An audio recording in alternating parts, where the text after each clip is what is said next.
नशा पहला खुमार। 90s का दौर अपने शानदार म्यूजिक के लिए आज भी याद किया जाता है। नया प्यार है, नया इंतजार। और उस दौर में जो म्यूजिक डायरेक्टर सबसे ज्यादा छाए हुए थे, उनमें सबसे पहला नाम नदीम श्रवण की जोड़ी का आता है। लेकिन क्या आप जानते हैं कि उसी दौर में म्यूजिक कंपोजर की एक जोड़ी और थी जिसने नदीम श्रवण जितना काम तो नहीं किया, पर कुछ चुनिंदा फिल्में करके भी वो अपना नाम बनाने में कामयाब रहे और नदीम श्रवण की जोड़ी को करारी टक्कर दी। हमारी बातें को जितना हमें आता है। इस जोड़ी ने उस दौर में इतना शानदार काम किया था कि आज भी इन्हें इनकी फिल्मों के म्यूजिक के लिए याद किया जाता है।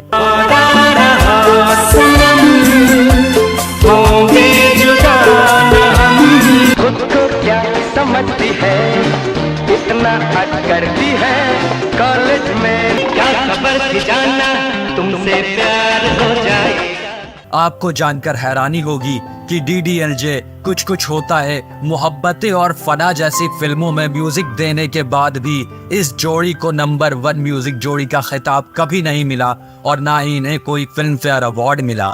ऐ काश के हम होश में अब आने ना पाए, आना मेरे प्यार को ना तुम झूठा समझो जाना, सनम तुझे पाने का। और साथ ही जानेंगे कि क्यों इस जोड़ी ने अपने शिखर पर आकर एक दूसरे का साथ छोड़ दिया और यूं फिसले कि गुमनामी की गहराइयों में जा गिरे।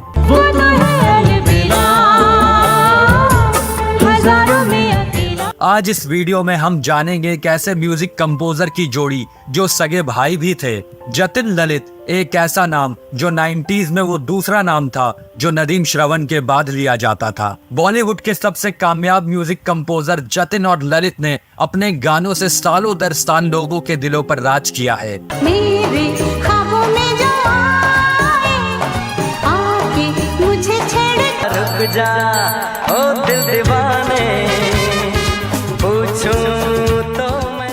आज भी दोनों भाइयों की जोड़ी की सुपरहिट गाने दिलवाले दुल्हनिया ले जाएंगे, जो जीता वही सिकंदर, यस बॉस, कुछ कुछ होता है, जब प्यार किसी से होता है और प्यार तो होना ही था, लोगों के सिर चढ़कर बोलता है। जरा सा झूम लूं मैं, अरे नारे नारे ना, जरा सा घूम लूं मैं। लेकिन फिर साल 2006 में दोनों भाइयों की शानदार जोड़ी ने अलग होने का फैसला ले लिया और फिर दोनों की जिंदगी ही बदल गई। 90s के बॉलीवुड के म्यूजिक पर नदीम श्रवण की जोड़ी का पूरी तरह कब्जा था। उस वक्त नदीम श्रवण ऑलमोस्ट हर फिल्म का म्यूजिक दे रहे थे। नदीम श्रवण का म्यूजिक रेडियो पे, CD में, DVD में धड़ाधड़ बिक रहा था और नदीम श्रवण से कंप्लीट करने वाला कोई भी नहीं था सिवाय एक म्यूजिकल जोड़ी के जिसका नाम था जतिन ललित। तुझे देखा तो ये जाना सनम, प्यार होता है। जतिन और ललित हरियाणा राज्य के हिसार से ताल्लुक रखने वाले एक संगीतकार परिवार से हैं। पंडित जसराज उनके चाचा थे।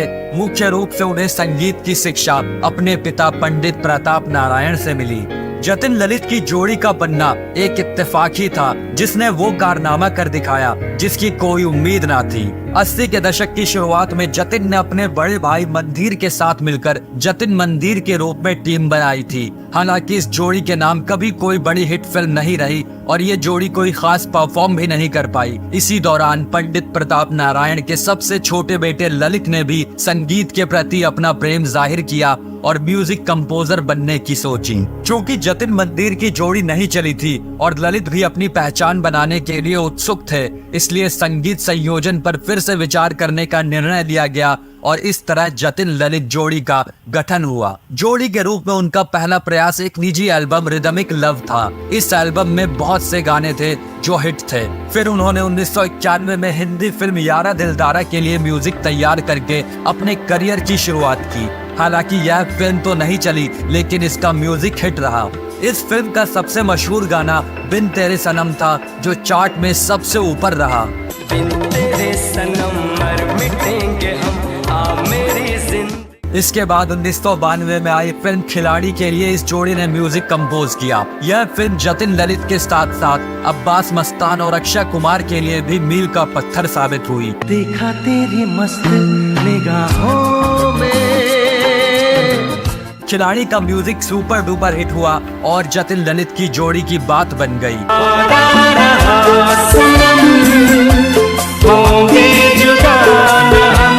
बॉलीवुड में उसके बाद जतिन ललित ने जो जीता वही सिकंदर, कभी हाँ कभी ना, राजू बन गया जेंटलमैन, खामोशी जैसी बेहतरीन फिल्मों का म्यूजिक दिया और इन सारी फिल्मों का म्यूजिक सुपर हिट हुआ। कोई ऐसा गीत गाओ के आरज़ू जगाओ, अगर तुम बस इतना सा ख्वाब है।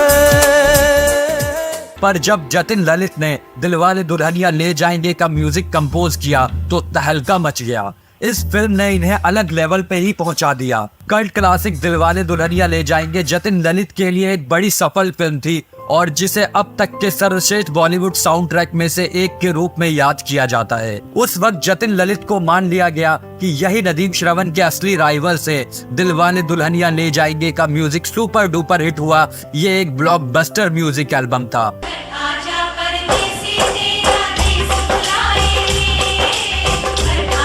मेरे ख्वाबों में जो 5 साल के बाद एक ऐसी म्यूजिकल जोड़ी आई थी जिसका best selling album Nadeem Shravan के नाम पर नहीं बल्कि जतिन ललित के नाम पर था। 1995 में आई दिलवाले दुल्हनिया ले जाएंगे बेस्ट सेलिंग एल्बम के मामले में नदीम श्रवण की फिल्म को भी पीछे छोड़ गई। जरा सा झूम लूं मैं, अरे नारे नारे ना, जरा सा घूम लूं मैं, अरे नारे नारे ना। 90 के दशक के बाद भी इस जोड़ी ने कभी खुशी कभी गम और हम तुम जैसी फिल्मों में म्यूजिक दिया जिसे काफी पसंद किया गया। लेकिन पूरी इंडस्ट्री और फैंस को तब झटका लगा जब इन दोनों ने एक दूसरे से अलग होने का फैसला लिया। इस जोड़ी की आखिरी फिल्म आमिर खान और काजोल की फना थी। यह फिल्म भी म्यूजिकली सुपर हिट थी और इसके गाने भी खूब पसंद किए गए थे। चांद से बारिश जो करता हमारी, देता वो तुमको बता।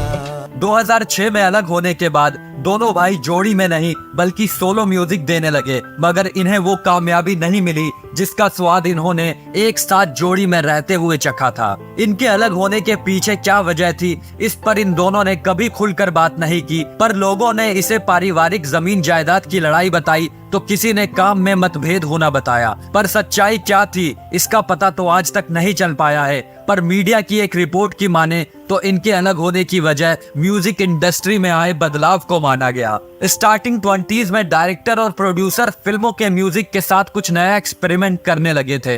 अब वो एक फिल्म के लिए सिर्फ एक म्यूजिक डायरेक्टर नहीं बल्कि कई म्यूजिक डायरेक्टर से कोलैब कराने की डिमांड रखने लगे, जिस वजह से एक ही फिल्म में कई म्यूजिक डायरेक्टर्स के गाने होते थे। जैसे मोहब्बतें का म्यूजिक जतिन ललित और आदेश श्रीवास्तव ने मिलकर कंपोज किया था। को हमी से चुरा लो, दिल में चलते चलते यूं ही रुक जाता हूँ मैं, बैठे बैठे कहीं। पैरों में बंधन है, पायल ने मचाया शोर। ये फॉर्मूला तब हिट भी रहा था पर जतिन को ये सब ठीक नहीं लग रहा था। वो चाहते थे कि वो दूसरे म्यूजिक डायरेक्टर्स के साथ मिलकर नहीं बल्कि अपने भाई के साथ ही काम करे और म्यूजिक डायरेक्टर की लिस्ट में सिर्फ जतिन ललित का ही नाम रहे। पर ललित हमेशा अपने भाई को ये समझाते रहे कि डायरेक्टर्स और प्रोड्यूसर के अकॉर्डिंग ही उन्हें काम करना होगा, तभी उन्हें फिल्में मिलेंगी। जतिन मान भी गए पर बाद में उन्हें पता लगा कि उनका अपना छोटा भाई प्रोड्यूसर से एक अलग अमाउंट ले रहा था जिसका पता जतिन को उनके सीए से चला। इसी बात से आहत होकर जतिन ने अपने धोखेबाज भाई ललित के साथ काम करने से मना कर दिया। हालांकि ललित हमेशा से इस बात को दोहराते रहे कि ऐसा कुछ भी नहीं था। खैर सच क्या था ये पता नहीं चल सका, पर एक बेहतरीन म्यूजिक कंपोजर की जोड़ी को हमने हमेशा के लिए खो दिया। लफ्ज़ों में लिख दी मैंने अपनी प्रेम कहानी, तू मेरे दिल का राज। ये है तेरे कदम, कभी खुशी कभी गम, ना जुदा। बात करें जतिन ललित की कामयाबी की तो अलग होने से पहले तक उन्हें टोटल 12 बार फिल्म फेयर के लिए नॉमिनेशन मिला, पर अफसोस कि एक बार भी उन्हें ये अवार्ड हासिल नहीं हुआ। 12 बार नामांकित होने के बावजूद जतिन ललित ने कभी फिल्म फेयर पुरस्कार नहीं जीता और बिना जीते सबसे अधिक नामांकन का रिकॉर्ड अपने नाम कर लिया। इस जोड़ी ने 72 फिल्मों में कुल 473 गाने बनाए हैं जो सभी सदाबहार गानों की लिस्ट में शुमार हैं। आपको इनका कौन सा गाना सबसे ज्यादा पसंद है कमेंट कर जरूर बताएं।